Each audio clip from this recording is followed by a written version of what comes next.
The 6 to 7 Figure Show, episode 43. Let's hit it. Broadcasting from the Valley of the Sun outside Phoenix, Arizona.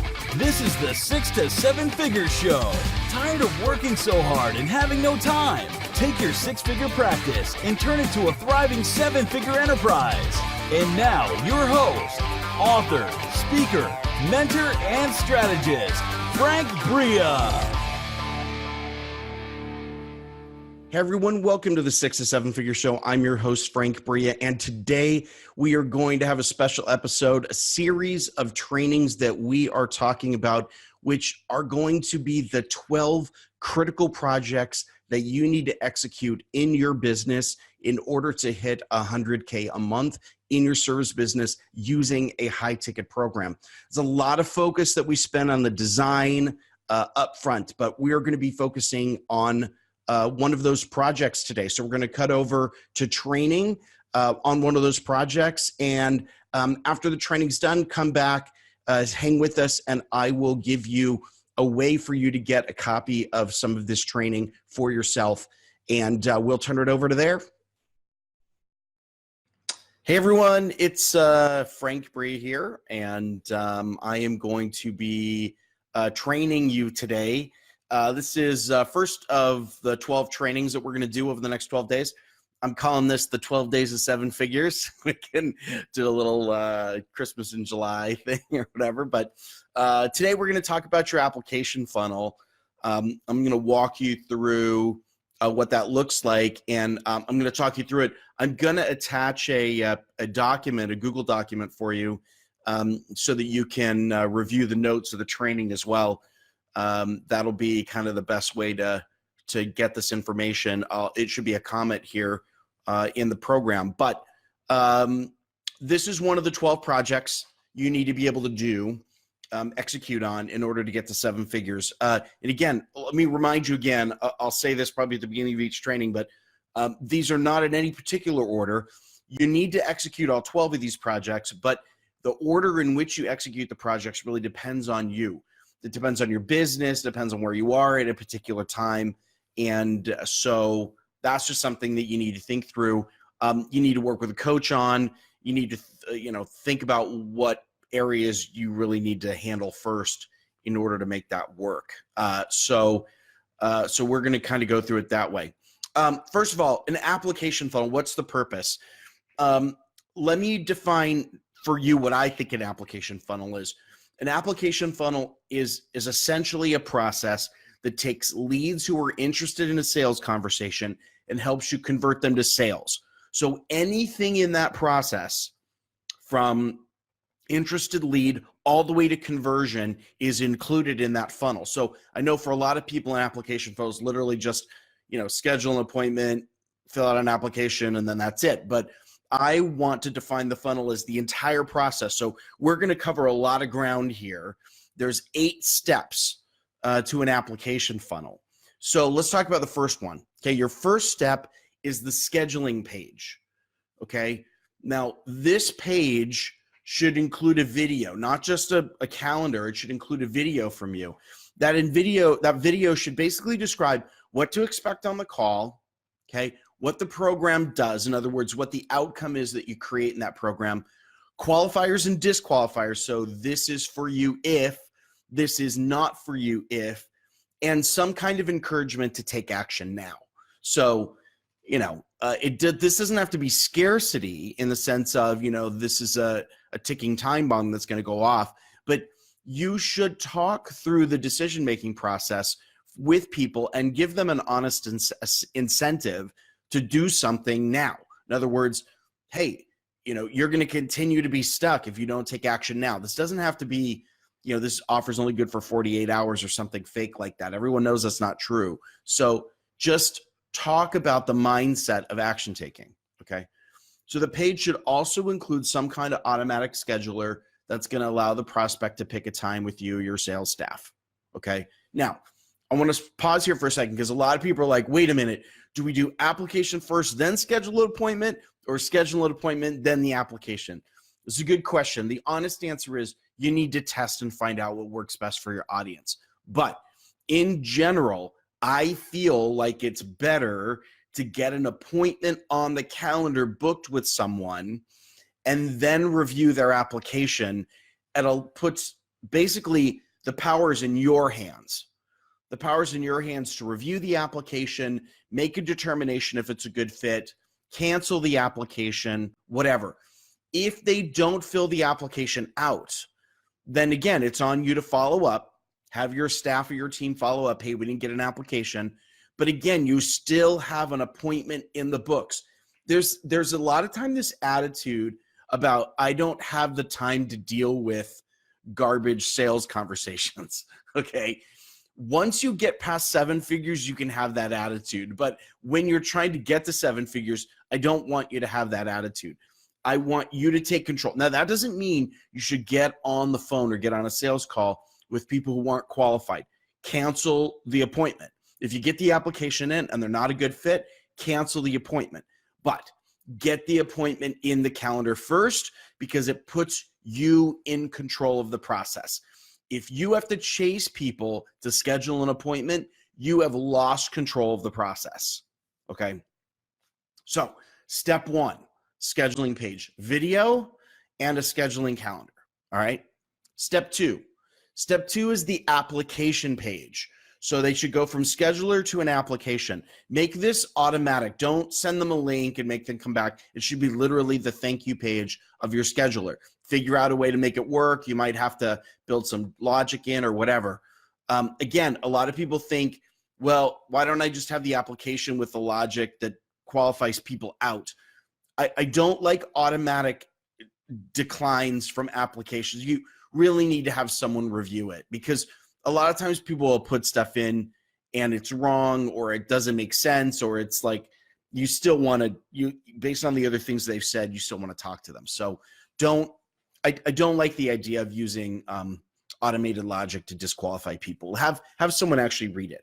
Okay. But here are what should your application include? Okay. Name, email, some information about them or their business. Okay. Brief. They don't have to write an essay here, just very brief. In fact, you might instruct them, less than 4 sentences or something like that. Okay. Number 2, goals for themselves that are relevant to your program. So ask them, what are you trying to achieve in your business? What are you trying to achieve in your personal life, in your relationships, in your health? Whatever is relevant to your program. Okay. Number 3, any prerequisites or must-haves before they can start the program. This is the time to ask.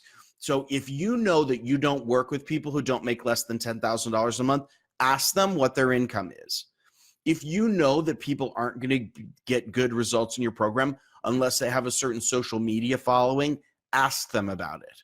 The number of clients, their income, whatever it is that they have to have as a prerequisite, this is the time to ask. Okay. Now, these are must-haves, not nice-to-haves, must-haves. If you know, hey, this program doesn't work unless you whatever. Okay. This is the time to ask. Then some additional questions that I like to ask that inquire about motivation or the prioritization of solving this problem. Okay. So number 1, is this something you plan to do now? I love that question. Okay. It basically gets people to the, are you just kind of toying around with the idea, or is this serious? Number 2, can you focus your attention on this problem for the next 6 months? Even if your program is only 12 weeks, you want to see if this is a priority for them. Okay. Then I like to ask questions that inquire about their coachability or whether they take action in general. Okay. So number 1, I like to ask the question, describe yourself. Are you an action taker, a procrastinator, or a worrier? Okay. I like to know what I'm getting myself into. By the way, people are uniquely honest on that question. I find that people tend to not lie about what that is. If given a task to complete, will you commit to do it in 48 hours? That is a great question. It sets the expectations for what your program is going to be like, the expectations you have for them getting things done, for taking action. And then finally, this is the question that a lot of people have. You want to inquire about their capability to make an investment. Yes, you want to ask. Okay. Number 1, I like to ask, Can you afford to invest in yourself or your business, knowing that programs start at blank? And put a number in, okay? Put the minimum payment you would accept to get started. Okay, but put a number in. If you know you're not going to talk to people for less than $3,000, let them know up front, because you do not want to get on the phone with someone who's not willing or can afford. Okay, that's the word that's so important here. Can you afford to invest? Not are you going to invest, but can you afford? Generally, people will be pretty honest with you about this, because they don't want to say, no, I can't afford. People have some pride around the money that they have. They may not spend it with you, but they can afford it. Okay. And then, because you want to get a couple of angles on this, get a sense of what their intent is around investment. I like to ask the question, if you were told to invest $1,000 in advertising, would you say yes, say, well, maybe, but let me analyze the return on the investment, or no, that's just too expensive? Okay. Get a sense of whether people make investments in themselves. Now, granted, that question is only relevant to business coaching, but think about something similar in health, or you get the idea. Okay. You're asking about whether people would make an investment in themselves. It doesn't have to be $1,000. You can change the number to whatever you want. Now, here are some things your application should not include under no circumstances. Number one, don't ask questions that are obvious or dumb. Okay. This is such a pet peeve of mine. You have an application. Do not waste your time asking people, are you ready to make some money? Or, is this something that you care about? Don't ask a dumb question. If it's obvious and there's no other answer but yes, don't bother. You're not collecting information. It's a waste of your time. And number two, don't ask questions that you don't do anything with the information. If this is a question with which you will literally not even read the answer, do not bother. You're not just trying to create a gauntlet for people to go through. You're trying to collect information that will help you screen out calls. So just don't waste your time on questions seriously think about it. Am I really going to do something with this information? Am I going to collect it somewhere? Am I going to take action on it in some way? If not, don't ask. All right. Step 3, confirmation page. So your prospect should go to some kind of a thank you page after they submit the application, and it should do 2 things. Number 1, remind them of the appointment and to be ready. Okay. Block it out now. That's what I like to say. Block out the time now while you're thinking about it. Okay. And then number 2, encourage them to download 2 pieces of information that will prepare the person for the call. 1, a case study, and 2, an overview of your program. Okay. Now, a case study is not just a random testimonial. Don't just get a random testimonial from someone who's like, hey, Frank is awesome, I really like him. That's not what you're looking for. A case study is someone who has a situation, a complication, and has resolved the complication with a particular outcome. Break it down like that. We can talk about case studies later, but it's more than just a testimonial. And then, yes, send a 1-page overview of your program. Even if you might have multiple options for people when they actually get on the call, introduce your flagship high-ticket program with a 1-pager, including the investment level. Do not let the price of your program be a surprise on the call. It will stall your sales process. There's a lot of people who say, don't share it, don't give it, people will be scared off. Honestly, if you're in that situation, you're going to be spending your entire sales call trying to talk people into an investment. Don't waste your time. Don't waste their time. Have more respect for them. By this point, they should know that you're outcome focused and that there's an investment. Let them know. If it scares them off, don't talk to them. It's fine. It's totally fine. But you want to communicate this with people up front. And by putting it in a 1-pager, it's really low threat. Okay, but it should be no surprise. Encourage your prospect to review this material in advance. Make it homework. Okay. All right, step 4, send reminders. 2 of them, one 24 hours in advance of the appointment and one 1 hour in advance of the appointment. If you want to enhance email reminders with text messages, even better. I would suggest like something like James Pelton's text alert system, mobile text alerts, anything. Make sure to provide a link to join the call in each of the messages.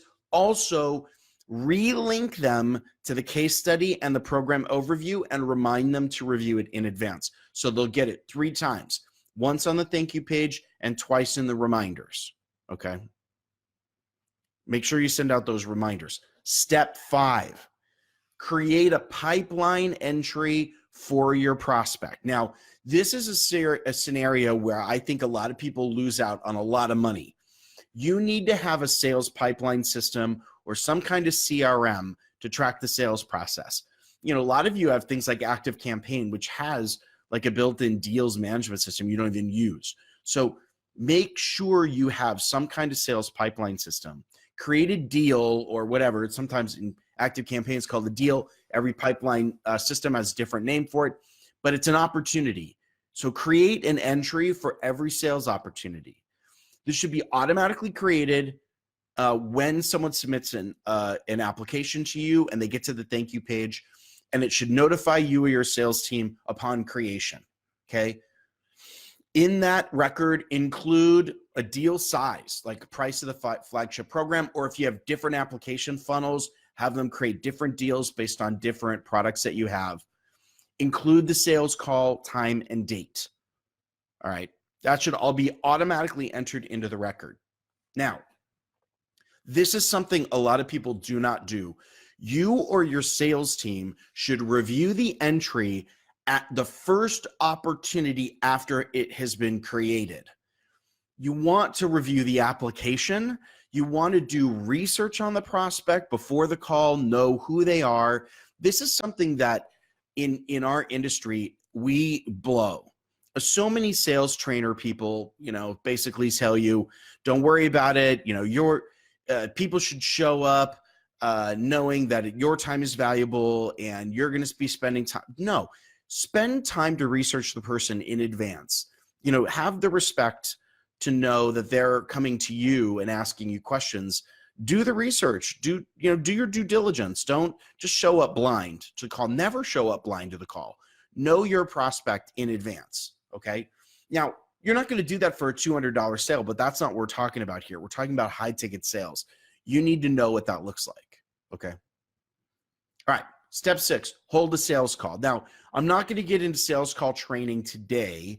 That's something we can talk about later, but there's basically 2 really good variants for how you do a sales call. One is the one call close, where you or your salesperson holds a 60-minute strategy session and you close the call on that call. You try to close the deal on that call. Or a 2-step close. Now, some people use a 2-step close as an initial qualifier and then reschedule a step 2 call later.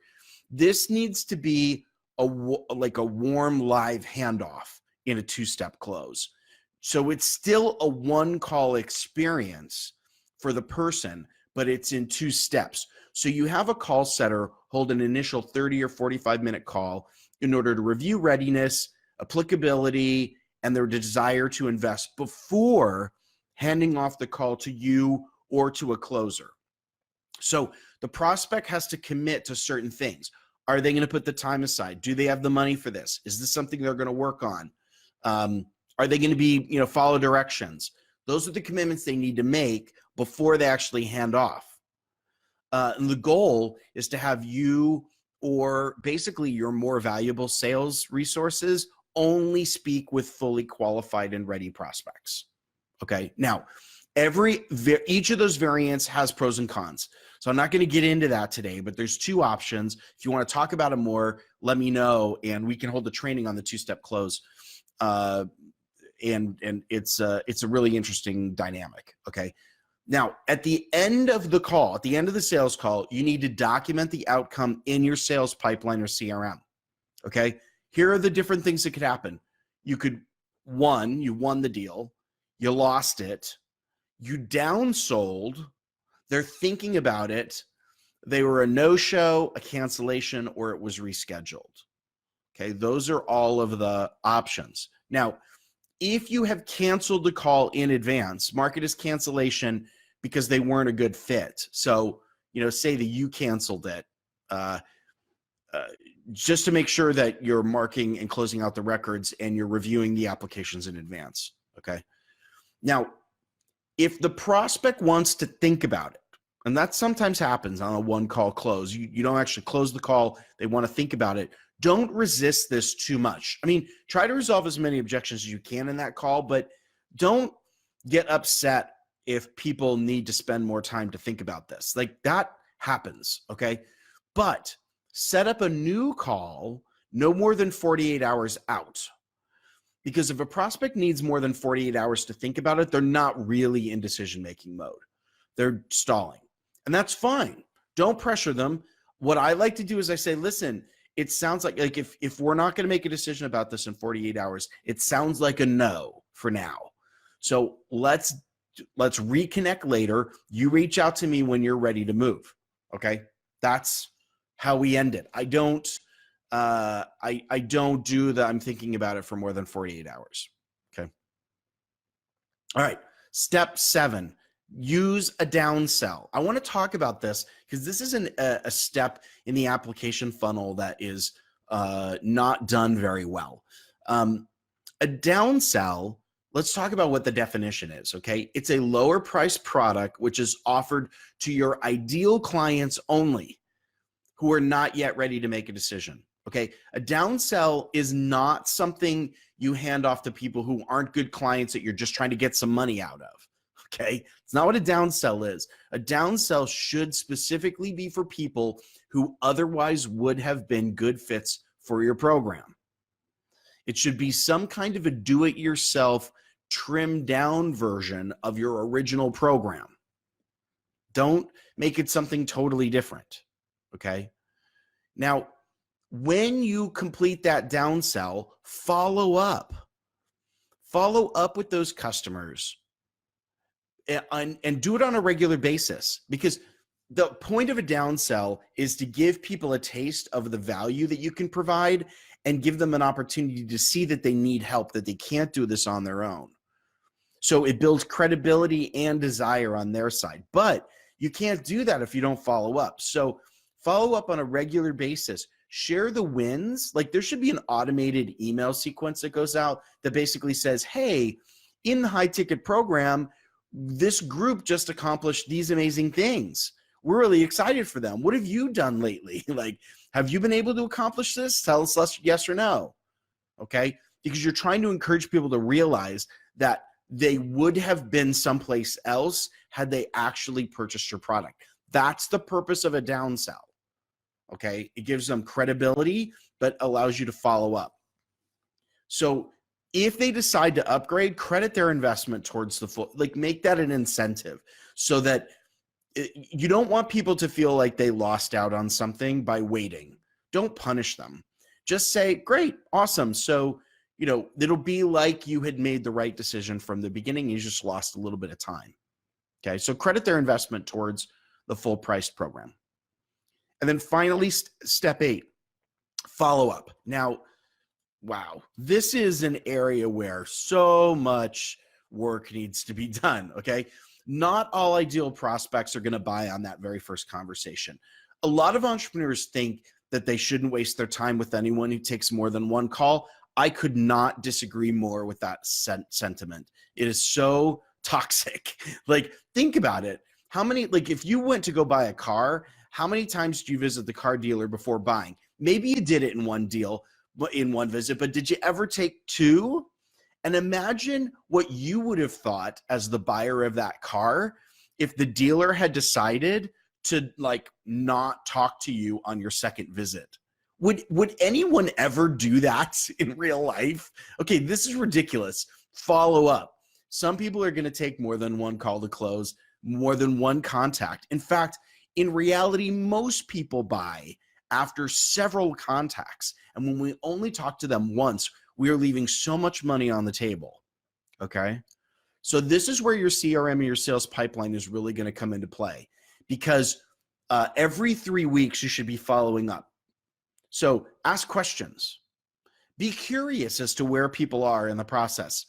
Don't just push for another call. Don't just say, hey, let's jump on another call. Just ask, where are you in the process? Okay. And ask if the prospect is getting what they wanted from not taking action. In other words, are you where you wanted to be? Okay. And then if they say no, then say, well, let's jump on a call and fix that. Okay. Continue to follow up every 3 weeks, or if your prospect has another timeline that they want to use that. Like maybe they say call back tomorrow, or, don't call me for 6 weeks or whatever that time frame is, but every 3 weeks otherwise, until they ask you to just stop talking to them. Like, okay, keep following up until they tell you no. That's the way it should work. All right.